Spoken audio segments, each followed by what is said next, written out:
Thanks for being with us on the tour of Octave Records. Today is our last day, but not our least. We've looked at the control room, we've looked at the tracking room, and today we are leaving the lobby of Octave Records and we are going to my favorite room, the mix room. This is where, after we've made a recording, we go to this room and put the final finishing touches on it. And it is one of the best sounding rooms I have ever been in, bar none. It's better than Music Room 3 at PS Audio. It's better than most systems I have ever been associated with. It's an amazing room, and I want to share it with you. So come on along. Let's go find and see the mix room. All right, as promised, last but not least, the mix room. This is my sanctuary, if you will, my hideout, the place that I love more than anything in Octave Records. It's just amazing. I'm still behind the camera. I promise I'll come out. So here's, as we swing around, you can see the system over there. There's the mixing console. There's another ISO room behind there. There's an old analog tape recorder. Here's the photo that used to be in our house, and back again. So let's focus right there. Okay, so I want to show you this room. This room is, as I said, my favorite room, my sanctuary. And you can see that it's got the same diffusion and occasional abfuser. But what's different here is this room is built around the hi-fi system. A lot of mix rooms have monitors that are close here, and then they have ones that are far away because they're trying to mix for the masses, right? You go to Warner Brothers, you go to Capitol Records, you go to Abbey Roads, all of those. Their job is to make the best mix possible for the greatest number of people that will be listening to that music. At Octave Records, we are blessed by the fact that we don't care what the masses think about our recordings. I could care less what it sounds like in a pair of earbuds. I could care what it sounds like in your car. I don't care. I really don't care.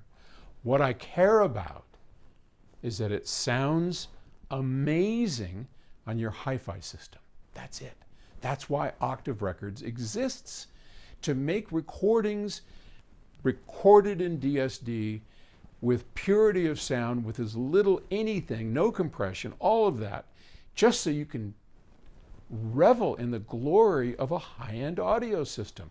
I mean, this is exactly what we at PS Audio provide to our customers. Here's a pair of FR30s, the Aspen FR30 loudspeakers, a pair of BHK 300 amplifiers, a power plant, a BHK preamplifier, a CD player, the DAC, the Direct Stream DAC. This is a high-end audio system set up exactly as I would set up any high-end audio system in the world. It sounds amazing. This is it. This is what every audiophile on the planet would like to have, right? So you build a room, like we did, where you've got a fabulous high-end audio system. I've got room, because you know, if you watch my series, you know I like speakers out from the back wall. I like them to image. I like them to have a sound stage. And to do that, you have to have the room.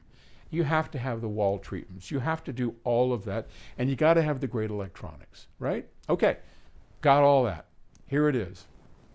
Then add in a dream system, right? I mean, think about that. If you were at your home and you had this system, how cool would it be to play your favorite music and be able to tweak and adjust ever so slightly how much vocal there is, how much bass there is. I mean, if the bass doesn't sound quite right to me, I just turn it up a little bit. If the treble's too much, I turn it down a little bit. If I can't hear the vocal, I mean, you get what I'm saying. Here's a 32-channel mix board. Again, non-volatile.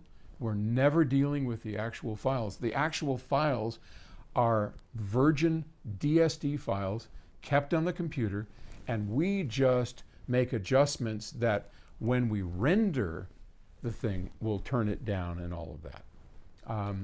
It's just an amazing experience to sit here and be able to craft the music in a way that I don't think many people ever get to. I know I'm rambling on here, but this room, this ability to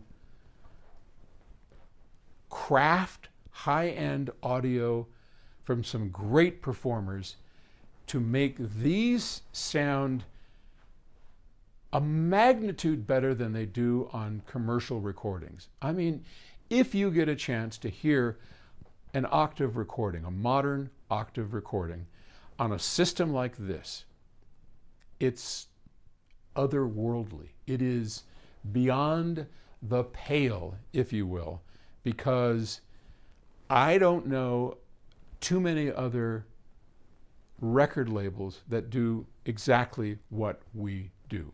They exist, of course. My friend Cookie Marenko, who is the head of Blue Coast Records, she doesn't have this system, obviously, but she's of the same mind.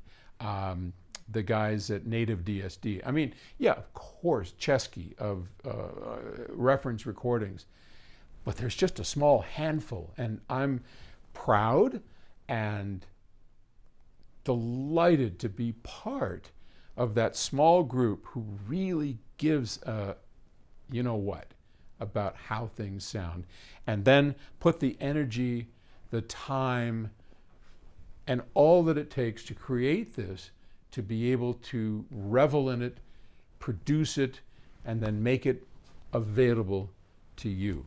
So, okay, that's about it. Thanks for being on our little 3-day tour. Again, we support musicians. We make sure that they get paid, that they can actually have a chance at making a living, and we're here to service them and Audiophile. So anything you can do to support us at Octave Records, octaverecords.com, octave.com. Go there and you can hear some free samples and stuff. And if you're of a mind to, pick an album or two up. We greatly appreciate it. All right, thanks. Talk to you tomorrow. Bye.